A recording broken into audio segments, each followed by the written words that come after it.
दोस्तों नमस्कार। जय भारत, जय हिंदू राष्ट्र, जय आर्यावर्त। मैं आप लोगों के सामने आज एक विशेष चर्चा करना चाह रहा हूं। आज भारत के बहुत से लोग, सभी तो नहीं, बहुत से लोग एक ऐसे राजनेता का जन्मदिन मना रहे हैं जिसने, अगर गौर से देखा जाए तो जो भी जितने समय भी राजनीति की, उस पर आपको हंसी आएगी। हंसी आ जाए तो अच्छी बात है, गुस्सा तो नहीं आना चाहिए। हम चर्चा करना चाहेंगे जिस समय भारत की आज़ादी की घोषणा हुई, उस समय देश का बंटवारा कर दिया उसी दिन। उस बंटवारे से एक इस्लामिक राष्ट्र का उदय हुआ।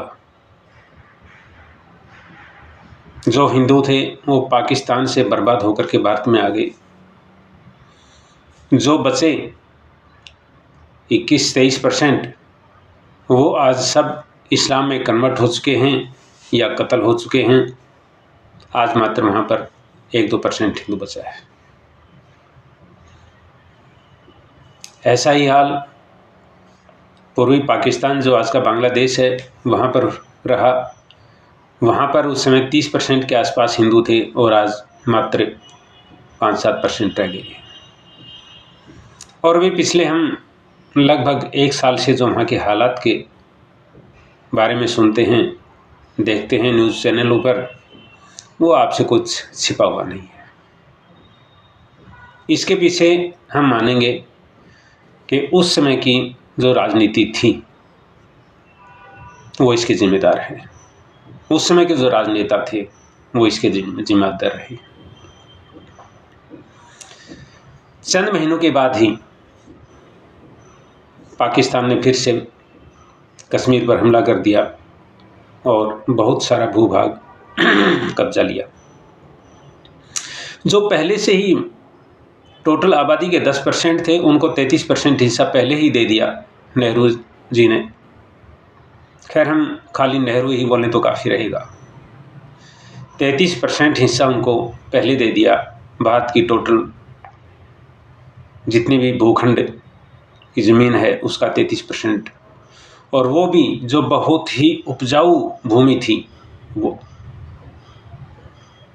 उस 33% उपजाऊ भूमि को देने के बाद वहाँ से हिंदुओं को मार काट करके भगा दिया। बेचारे बर्बाद होकर के, लूट पीट करके यहाँ आ गए।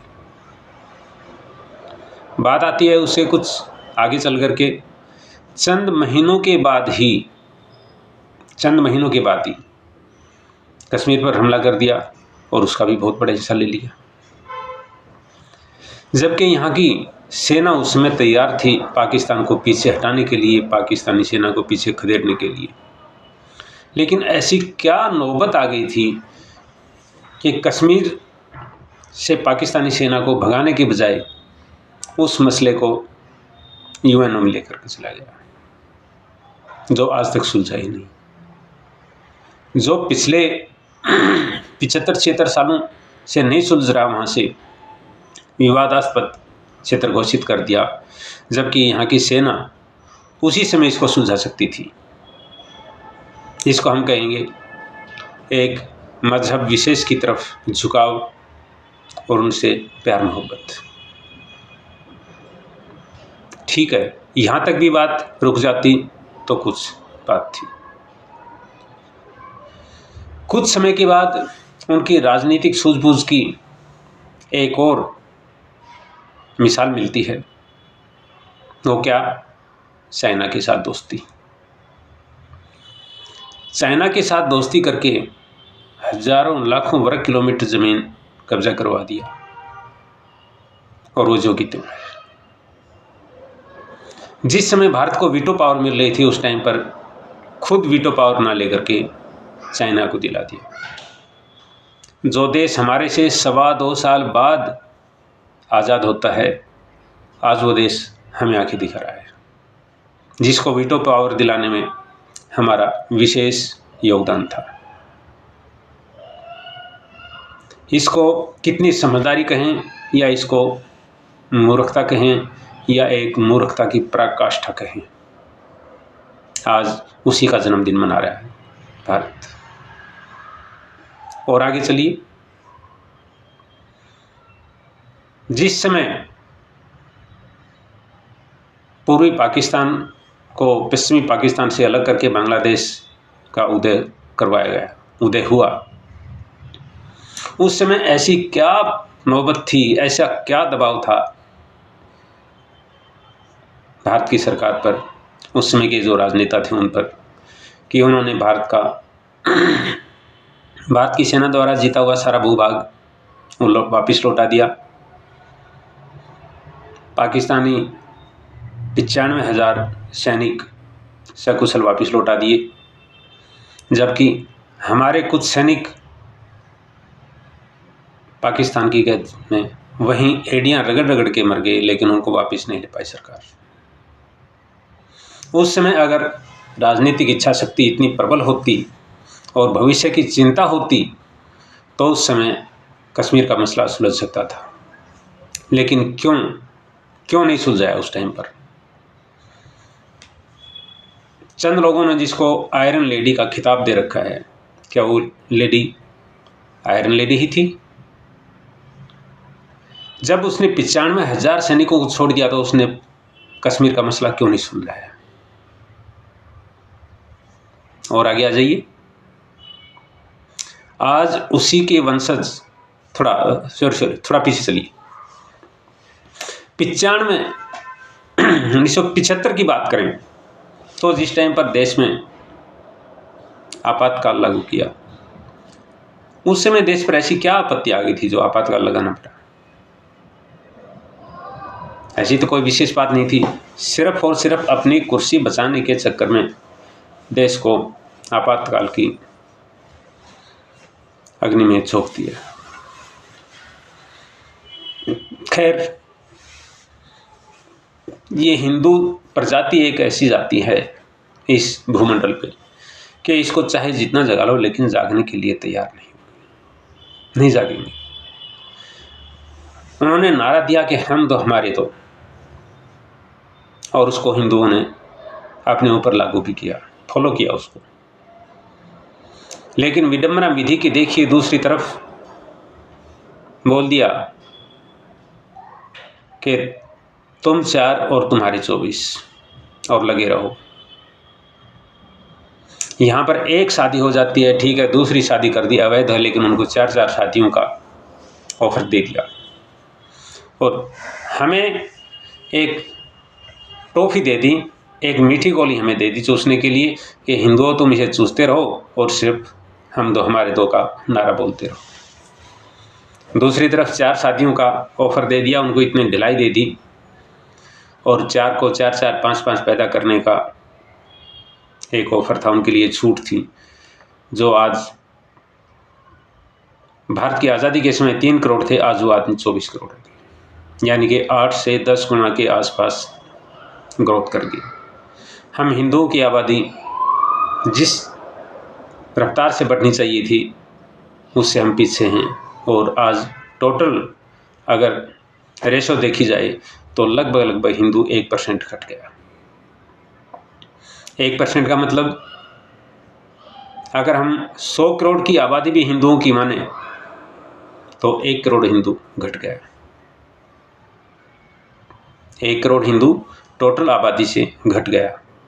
क्यों? क्योंकि हिंदुओं को बरगला दिया गया। और दूसरी तरफ 3 करोड़ से 24 करोड़ के आसपास पहुंच गए। आप ये मत सोचिए कि हम 100 करोड़ हैं, बल्कि ये सोचिए कि आपके प्रतिद्वंदी 3 करोड़ से 24 करोड़ तक पहुंच गए हैं, जिनका असली चेहरा 47 के बंटवारे के समय देखा, उसके बाद भी बीच बीच में देख रहे हैं, कभी रामनवमी पर, कभी हनुमान जन्मोत्सव पर, किसी भी सनातनी उत्सव पर अगर देखा जाए तो अपना असली रूप दिखाई देते हैं। इस सब के पीछे जिम्मेदार कौन है? सिर्फ और सिर्फ एक खानदान, एक खानदान जिसको हिंदुओं ने पहचाना ही नहीं। आज और आगे आ जाइए।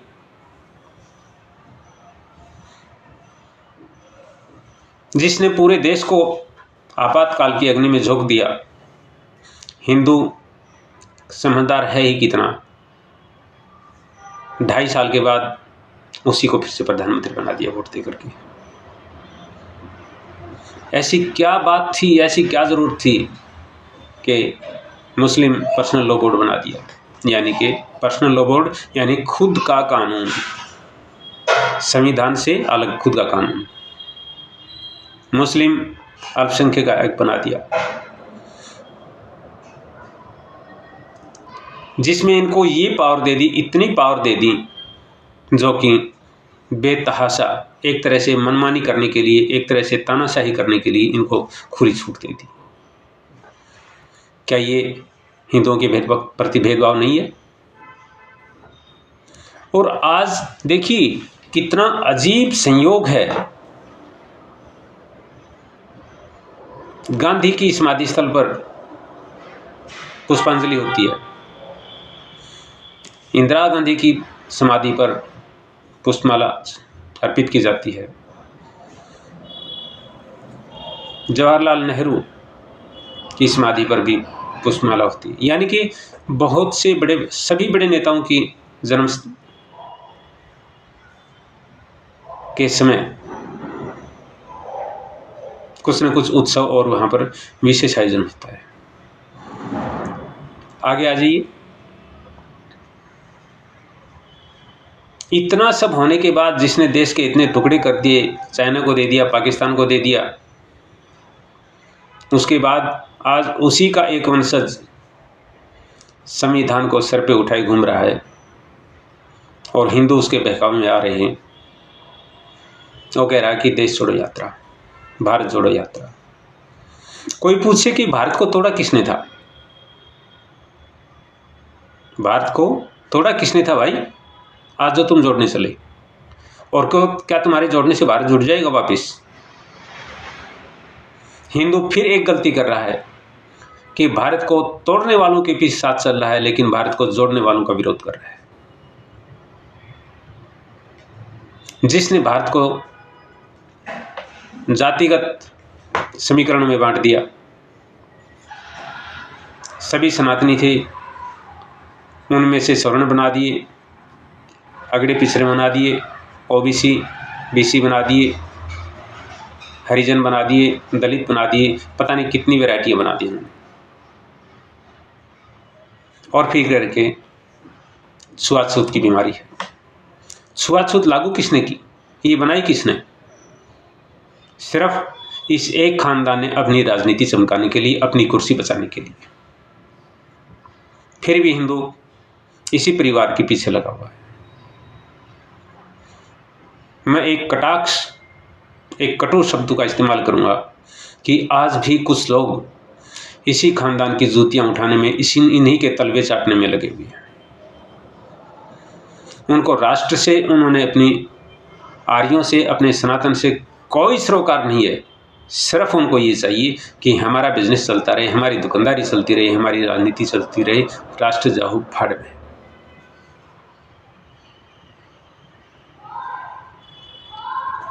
अरे लोगों, आपका स्वाभिमान क्या इतना मर गया और इतने निम्न स्तर पे पहुंच गए हो कि आपने सब कुछ तिलांजलि दे करके एक देश के साथ हमेशा ही जिसने गद्दारी की, उसी खानदान की जूतियां उठा रहे हो? धिक्कार है ऐसे लोगों को। और अंत में मैं 2 लाइनें बोल करके अपने शब्दों को विराम दूंगा। हर राजनेता की समाधि पर पुष्प अर्पित होते हैं उसके जन्मदिवस पर, लेकिन इस परिवार ने कभी फिरोज खान की समाधि पर कभी अगर कोई चादर चढ़ाई हो, कोई उन्होंने दीपक जलाया हो, तो पूछिए जाकर के इनको ये तक पता नहीं और पता है तो बहुत अच्छी बात, लेकिन आपने कभी देखा इनको फिरोज गांधी की कब्र पर कभी चादर चढ़ाने गए हों? नहीं। ये वो आदमी हैं समय देख करके रंग बदल लेते हैं। कभी अपने को दंडी ब्राह्मण कहता है, कभी सनातनी कह रहा है, कभी पंडित कह रहे हैं, कभी अपने आप को नेहरू कह रहे हैं। अरे इनका असली चेहरा तो भांपिए, असली चेहरा जो अपने सगे दादाजी की कब्र पर आज तक नहीं गया, वो आप लोगों को कौन सा रास्ता दिखा रहा है और आप लोग उसके पीछे चल के क्या उम्मीद कर रहे हो सकता है आप स्वार्थ के वशीभूत होकर के अपना कुछ काम पूरा कर लें, लेकिन मैं पूरे विश्वास के साथ कह रहा हूं कि आने वाले समय में आपकी पीढ़ियों के आप स्वयं दुश्मन माने जाओगे।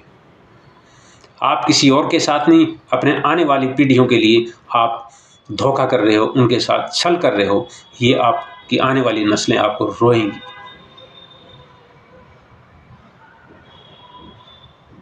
अब भी समय है समझने का और चेत जाने का। समझ जाओ, जाग जाओ, अन्यथा आने वाले समय में वही चीज़ दोहराई जाएगी जो आज से 450 साल पहले, 500 साल पहले होती थी। तलवार के बल पर सलवार पहनाई गई थी। आने वाले समय में तुम्हारे बच्चों को गोल टोपियाँ पहनाई जाएंगी। समझ जाओ, सोच लो, अब भी समय है। नमस्कार।